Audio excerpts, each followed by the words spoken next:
parents were worried that they would not have any grandkids. I don't like the word date. So you have a husband now. 300 million messages a day. Like, did you know that people are going to be catfished, or did you know that it can be dangerous? Don't post your face. Almost everyone I've ever met has a Grindr story. What was the horniest city? Police use Grindr to catch people. What are your thoughts on monogamy? And I'll never forget someone told me, Joel, nobody pays for apps. And unfortunately, Grindr doesn't really improve much. Joel Simkai, the godfather of Grindr. Joel launched the revolutionary gay hookup app in 2009. 9 years later, he sold it for a stunning $245 million. Joel was born in Tel Aviv in 1976 and came to America with his family when he was 3. He grew up in New York City with his 2 gay brothers. Joel didn't just walk away when he sold Grindr and returned to the scene in 2022 with a new app called Motto. What's Motto about? What's Joel about? Let's talk to him and find out about the man behind the profile. Can you please tell me, what did you use before creating Grindr? Before Grindr, I used Craigslist, which was horrible. Manhunt. I used AOL. AOL was the first. There were chat rooms. You could only have 30 people in the chat room. There was no profiles. There was no photos. It was all text-based. And then you'd have to send photos through their email service. It was very, very archaic. Us gay people, we will make anything work. So give us like any ability to meet each other, and we will figure it out. What inspired you to do Grindr? How did you come up with the idea? And do you remember the moment when you came up to the idea? Were you just laying down in your bed and was like, damn, I wish there would be a guy 5 feet away right now? So the idea came when Steve Jobs announced the second generation iPhone. So he announced it in June 2008, and it had the GPS, it had the App Store, and I said, I need to meet people on this app, on this iPhone. So that's where the idea really came from. And then I started working with a developer and a friend of mine, and we launched in March 2009. So it's almost like a lifetime ago. But basically the whole point, you just wanted to see people around you, right? Because all the other websites at that time, you could go in and see people in New York and people in your area, but you could never see anyone like on your block, in your building. With the iPhone, I now was able to meet people nearby. We've all had this. You walk into a room or you're at a party and you're wondering who's gay. It's your famous question that I that I always have. Are you gay? Right? There's no way to know that without asking or with an app. We're in some ways in the same business. So do you think you created it a little bit out of because you were selfish? Was it your dream? Do you think, oh my gosh, if no one can do it for me, I'm gonna do it myself? Do you think like deep down inside is like, a little horny, is like, okay, I need to create something to solve my problem? Absolutely. I built Grindr for myself. I obviously needed other people for it to work, but I always wanted to help people. Mm-hmm. So it was kind of selfish, but also very selfish in some ways, where I really wanted to help other people meet and hook up and find other gay people nearby, because that's what it's really about. There's this whole conversation about what's the app all about and how is it used and how is it used correctly. I always feel like just letting you find the queer people around you. That's really all it is. And the rest of how the community uses it is really up to us as a community to figure it out. You had $5,000 when you started, but it's a lot of expense. First months, when did Grindr start making money for you right away? Was it like after 2 months or after 3 months, or was it just an idea that it was just like, boom, they're ready to pay $6 for subscription? So we had ads from day one. Mm-hmm. So we made a little bit. I think we made maybe a few $1,000s the first month, which wasn't that much because we had a lot of expenses. And so for the first few months we had ads, and then we had a paid download. So you paid actually. Apple didn't have subscriptions back then. So you only were able to have a free app or an app that you would pay for the one-time download. So we charged people to download the app for a premium experience, and that started giving us, we made some money from there. And then Apple introduced subscriptions, and we started with subscriptions. And I'll never forget someone told me, Joel, nobody pays for the apps. Apps are all free. This is a long time ago. And I actually said, I'm not an app. I'm a hookup service. I'm a dating app. I'm like, these are something that people pay for. So fortunately, people paid for it. So a lot of people complain about paying. And I say, well, how much do you pay for a drink at a bar? You pay like $15, $20, $10 for a drink. Yeah. That's basically the cost of 1 month. I'm like, you spend so much time on Grindr. Why would you not spend a little bit of money to have a better experience? You have a lot of analytics in you. You have a lot of knowledge. What was the horniest city back then? The number one city was London. Really? Yeah. When you were a CEO, how much time people were spending on Grindr? Yeah, people spend a lot of time on Grindr. I mean, I think even nowadays it's about an hour a day. Some people spend a lot more than that. I think it's a problem. You shouldn't be spending that much time on something that's so frustrating. Then when you meet someone, the results aren't always great. How did you come up with the sound? So the sound is actually drums. It's two drums. So it's two beats of a drum. And when we launched the app, we were thinking about what is this all about? To me, it was very primal. It was very basic. I looked at art around the world, and we looked at Polynesian art, African art, just very art from the original days of humanity. They had these masks. Everyone, the Polynesians had the mask. Africans, almost every art has these masks. And so that's where the mask comes from, is this notion of how primal and basic and human it is to meet. And so the sound actually is African drum. And so it's two beats of the African drum. Sound that changed a lot of people's lives. It's amazing to think about these little decisions, right? The mask, the color, the name, the sound, the grid. I mean, there was the grid. No one else had that grid. The grid came to me one day when I was looking at my iPhone, my photo album, and I said, instead of pictures, wouldn't it be great if this was guys nearby? So it's always so interesting to me to now look back. This is maybe 15 years later. These little decisions have become in ways. People have copied them, and it's very well known in a lot of ways, like the sound and obviously the mask. Drag queen on RuPaul's Drag Race making a joke, the yellow Facebook. So interesting to know that these little decisions, which we really didn't spend, by the way, we didn't have a branding agency. It was just a few guys, just me and my co-founder, just making these little decisions.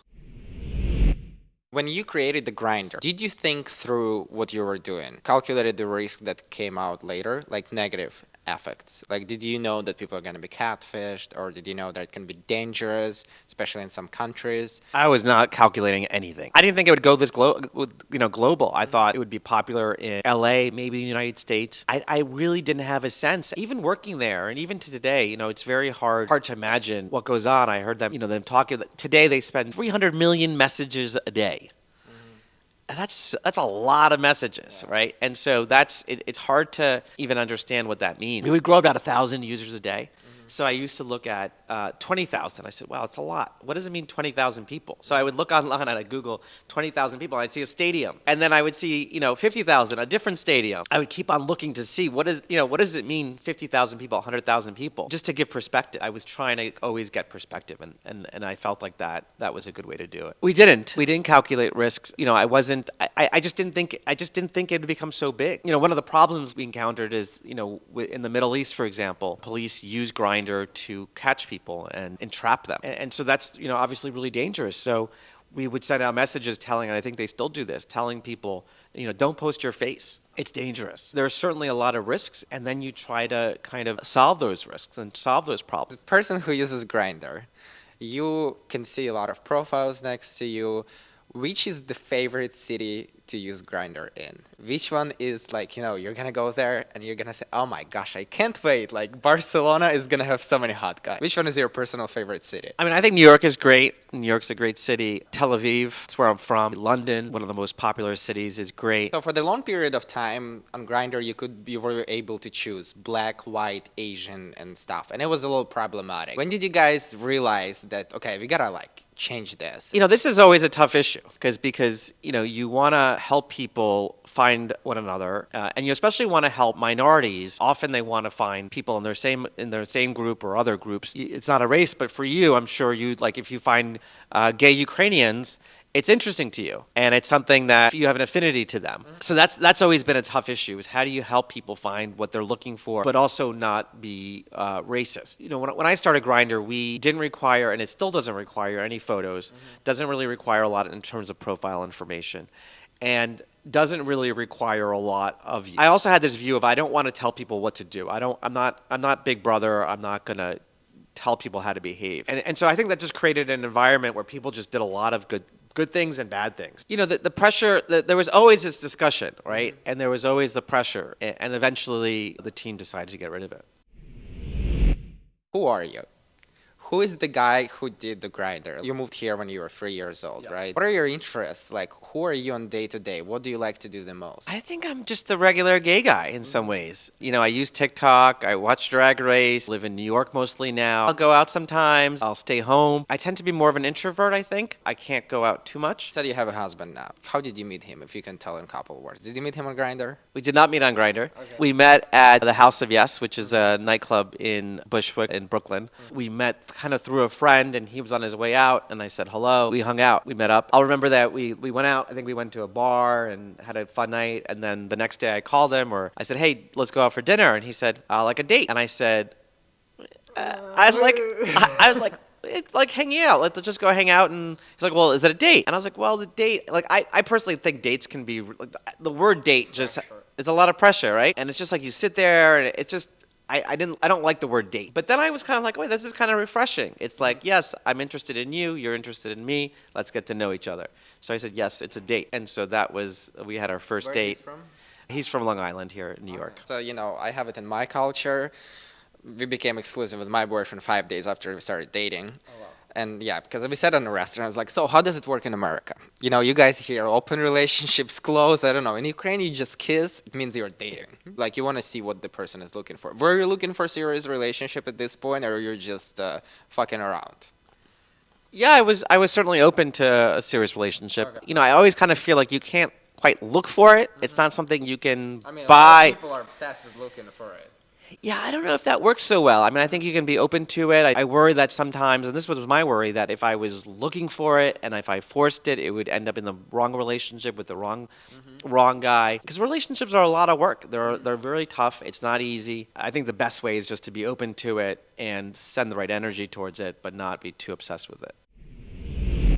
What are your thoughts on monogamy? Do you prefer monogamy or you prefer an open relationships? And how does it work for you? You don't have to tell me if you're open or closed, but like, what are your thoughts on monogamy? I don't really believe in long-term monogamy. I just don't think that it's possible. Over the long run, I think in over periods of time, it's possible and it's great. I think that for most men, it's not something that they're capable of. I know very few couples that have been together for 10 years and there's been nothing outside the relationship. I think it's a very personal decision. That's my viewpoint. Why do you think you don't believe? Why do you think men are not capable? Yeah, I think it's kind of our nature that, sex is something that's just important to us. I think we're also able to separate sex from our emotions, or not everyone, but a lot of people can just have, sex is just kind of a transaction often. Men, gay men, on average, have a lot of sex and have a lot of partners.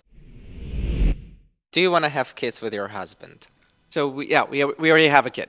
Oh my gosh, I did a bad homework. Sorry, I apologize. No, it's okay. It's new. We have a 4-month-old. So did you tell about it to anyone or no? No. Oh my gosh, that's like whole exclusive information right here. Well, congratulations. Thank you. You guys get enough sleep or not yet? Yes, we get a good amount of sleep. You get nanny, helpers? Yes. All right. Okay, so you have 2 brothers who are gay. Yes. How did it happen, and how did you guys came out to each other, and what your parents think about it? Well, how it happened is I think we were all born gay. Okay. So I don't. That's my fault. When I was young, I was probably 14 or 15. I have an older brother, and I saw him on his computer, and I saw him in a chat room. I didn't quite realize then. And then I eventually came out to my older brother. My younger brother, he never was closeted or anything like that. I don't think so. I always kind of knew he was gay. And I think my parents had a bit of a tough time, but my mom had a bit of a tough time initially, but they both love it. My mom, I think, or my parents were worried that they would not have any grandkids. Now they have 7 grandkids. So we have a lot of kids in the family. It's great to be, it's great to be accepted. It's great to, gay marriage was passed not too long ago. Really allowed us to choose a lifestyle that whatever lifestyle we wanted. What was the biggest challenge as a gay couple of getting the kid? Having a kid, we went through surrogacy. It's a very complicated process. It's an expensive process. And you're just dealing with biology, right? So, it's unfortunate how complicated it is and how expensive it is. I wish there was a solution where, queer people or really gay men could just have kids on their own, but there really isn't. That's not something we could ever ever do. I can't imagine. So it's just unfortunate and sad. And I know a lot of gay men who would like to have kids, but it's just very difficult. So and then it's expensive to have them, and then obviously expensive to raise kids. But it's really fun, and I love my son, and it's a great experience. So you created the beast, and now you want to slay the beast. I'm sorry, Grindr, but he's coming for you. So what are you doing right now, and how do you think you can fix what you did? We launched Motto, which is a new app targeting mostly New York and Miami right now. Completely new experience. So we require that you upload at least 3 face photos, have you do a selfie. So we verify. So everyone is verified. We compare your selfie to your photos. We also see how old the photos are, so make sure the photos are recent. And so we also have a timestamp so people can see how old the photos are. And then we send you 10 people a day. And if you're interested, you respond to them and reach out to them. And we try to personalize those people. So we try to do all the work for you so that you don't have to spend hours a day swiping or scrolling or refreshing quality profiles. You can see a lot of information. You can see their sexual interests, their kinks. How did you come up with the idea for this app? Like, did you just took what you did wrong? I still use Grindr, and I find it very frustrating, unfortunately. Spending a lot of time looking at the grid, scrolling, refreshing, begging for photos. Like, how many times do you have to beg for a photo? It's ridiculous. And I'm really passionate about helping people meet up. I love helping people hook up, meet up, whatever it is. Almost everyone I've ever met has a Grindr story. People have great stories, bad stories, but I really love it. So I wanted to get back, and I wanted to essentially build a better app. I think